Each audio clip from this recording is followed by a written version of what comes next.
नमस्कार दोस्तों, वेलकम। स्वागत है एक बार फिर से आप सभी का आरएस जंक्शन पर। दिनांक 20 मार्च 2021 के करंट अफेयर्स पर आज मैं चर्चा करूंगा। तो आरएस 2021 के लिए अगर आप तैयारी कर रहे हैं तो अत्यंत महत्वपूर्ण ये सामग्री है जो आपको फुल कवरेज प्रदान करती है करंट अफेयर्स के साथ आपके सिलेबस का भी। चलिए तो शुरुआत करते हैं आज के हमारे पहले प्रश्न के साथ, जो कि इस माह का 68वां प्रश्न है। हाल ही में जो सर्वोच्च न्यायालय है उसने दोस्तों आदेश दिए एक पक्षी के संरक्षण के लिए कि सभी प्रकार के जो हाई वोल्टेज ट्रांसमिशन लाइंस हैं उन पर बर्ड डाइवर्टर लगाए जाए, जबकि लो ट्रांसमिशन लाइन को भूमिगत किया जाए। और ऐसा ग्रेट इंडियन बस्टर्ड, जो कि राजस्थान का राज्य पक्षी भी है, उसे बचाने के लिए किया गया है। तो राजस्थान और गुजरात में ग्रेट इंडियन बस्टर्ड्स के जो आवास हैं उनको सुरक्षित करने और इनकी प्रजाति के संरक्षण के लिए सुप्रीम कोर्ट ने ये आदेश दिए हैं। सर्वोच्च न्यायालय ने जो S.A. बोबड़े हमारे मुख्य न्यायाधीश हैं उनकी अध्यक्षता वाली 3 सदस्यीय खंडपीठ द्वारा ये सुझाव दिए गए। दोस्तों, अगर ग्रेट इंडियन बस्टर्ड की बात करें तो यह विश्व में सबसे अधिक वजन के उड़ने वाले पक्षियों में से एक है। यह पक्षी मुख्यतया भारतीय उपमहाद्वीप में पाया जाता है। वर्तमान में विश्व भर में इनकी संख्या 150 के लगभग बताई जाती है। ग्रेट इंडियन बस्टर्ड को वन्य जीव संरक्षण अधिनियम 1972 के अधीन अनुसूची 1 में तथा अंतर्राष्ट्रीय प्रकृति संरक्षण संघ की रेड लिस्ट में गंभीर रूप से संकटग्रस्त की श्रेणी में रखा गया है। हाल ही में गांधीनगर में आयोजित कन्वेंशन के दौरान भी इसके संरक्षण के लिए जो है बहुत प्रयास किए गए और वर्तमान में राजस्थान में इनके लिए हैचिंग सेंटर्स भी बनाए गए हैं, जहां पर कृत्रिम रूप से इनका प्रजनन करवाकर इन्हें इनके पर्यावास में स्थापित किया जाता है। देश में बुनियादी ढांचे के विकास हेतु विकास वित्त संस्थान के गठन के लिए कितनी पूंजी का प्रावधान किया गया है?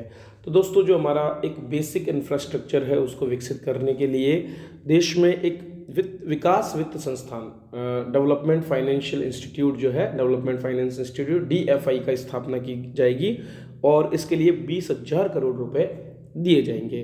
तो प्रधानमंत्री नरेंद्र मोदी की अध्यक्षता में केंद्रीय मंत्रिमंडल ने इसके प्रस्ताव को मंजूरी दी और ये देश भर में बुनियादी ढांचे को विकसित करने का काम करेगा। दरअसल इसकी घोषणा 1 फरवरी 2021 को केंद्रीय बजट भाषण में की गई थी।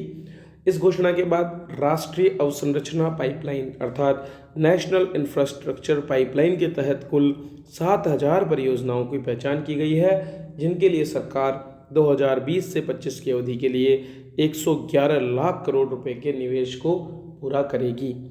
DFI में एक पेशेवर बोर्ड की तरह ये काम करेगा और इसमें 50% सदस्य गैर आधिकारिक निदेशक होंगे और प्रारंभिक अनुदान के रूप में 5,000 करोड़ रुपए की पूंजी इसको दी जाएगी।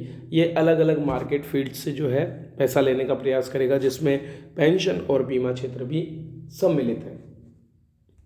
आगे बढ़ने से पहले गुलदस्ता का जनवरी फरवरी 2021 का एडिशन दोस्तों अवेलेबल है हमारी एप्लीकेशन पे और करंट अफेयर्स वार्षिकांक भी आप ले सकते हैं। तो आरएस जंक्शन एप्लीकेशन आप डाउनलोड कर सकते हैं और वहाँ से इस मटेरियल का लाभ उठा सकते हैं। इसके अलावा आरएस के लिए बहुत से कोर्सेज अब हम अगले माह से शुरू करने जा रहे हैं, जिनके भी आप जो है लाभ उठा पाएंगे। तो आज ही इस एप्लीकेशन को डाउनलोड करें और वहाँ पर उपलब्ध जो हमारे फ्री और जो पेड कोर्सेज हैं उनका लाभ आप उठाएं। केंद्र सरकार के ग्राम उजाला कार्यक्रम की शुरुआत निम्नलिखित में से किस राज्य में की गई है? तो बिहार के आरा जिले से दोस्तों ग्राम उजाला कार्यक्रम की शुरुआत की गई है। ठीक है, तो उजाला अर्थात उन्नत ज्योति अफोर्डेबल लाइटिंग फॉर ऑल नाम से आपने सभी ने सुना होगा। शहरों में पहले उजाला कार्यक्रम की शुरुआत की गई थी, जिसमें LED बल्ब का वितरण किया गया था और उसके माध्यम से जो हमारे परंपरागत बल्ब है उनको बदला गया था। अब ग्रामीण क्षेत्र में भी इसी तरह की इस योजना को पायलट प्रोजेक्ट के रूप में देश भर के 5 जिलों में लॉन्च किया गया है। तो बिहार के आरा में आयोजित एक वर्चुअल समारोह में इसकी शुरुआत की गई। ग्राम उजाला ग्रामीण भारत के लिए अनुकूल कार्यक्रम है और विशिष्ट और अभिनव रूप से कार्बन वित्त पर आधारित है, कार्बन फाइनेंसिंग पर आधारित यह है। कार्यशील पुराने जो हमारे ताप दीप्त बल्ब होते हैं, ठीक है, जो हमारे लट्टू होते हैं, उनको बदलने के लिए ग्रामीण परिवारों को केवल 10 रुपये में LED यहाँ पर दिया जाएगा। प्रत्येक परिवार को अधिकतम 5 LED बल्ब मिलेंगे और ये काम कन्वर्जेंस एनर्जी सर्विसेज लिमिटेड द्वारा किया जाएगा। अगर CESL की बात करूं तो यह एक सार्वजनिक क्षेत्र के उपक्रम एनर्जी एफिशिएंसी सर्विसेज लिमिटेड की पूर्ण स्वामित्व वाली सहायक कंपनी है। इस कार्यक्रम के पहले चरण में आरा बिहार, वाराणसी उत्तर प्रदेश, विजयवाड़ा आंध्र प्रदेश, नागपुर महाराष्ट्र और पश्चिमी गुजरात के गांवों में 1.5 करोड़ LED बल्बों के वितरण के साथ शुरू होगा। ग्राम उजाला कार्यक्रम को कार्बन क्रेडिट के माध्यम से वित्त पोषित किया जाएगा और भारत में यह पहला ऐसा कार्यक्रम होगा जहां कार्बन क्रेडिट का प्रयोग किया जाएगा। दरअसल कार्बन क्रेडिट एक माध्यम है जिसके माध्यम से विभिन्न प्रकार की संस्थाएं पर्यावरण संरक्षण में योगदान करने हेतु विशिष्ट क्षेत्रों में ऐसी तकनीकों को बढ़ावा देती है, उनको फाइनेंसिंग करती है जो पर्यावरण संरक्षण में योगदान करते हैं। तो मान लीजिए कोई कंपनी यदि अपने स्तर पर पर्यावरण संरक्षण करने में योगदान नहीं कर सकती है तो वो क्या करती है, वो इस तरह से जिन क्षेत्रों में कोई पर्यावरण संरक्षण गतिविधियाँ चल रही है वहाँ पर फाइनेंसिंग करके कार्बन क्रेडिट प्राप्त कर सकती है और इस तरह से अपने दायित्व को पूरा कर सकती है। ग्राम उजाला कार्यक्रम का भारत की जलवायु परिवर्तन कार्रवाई पर जो क्लाइमेट एक्शन हमारा है उस पर भी प्रभाव पड़ेगा।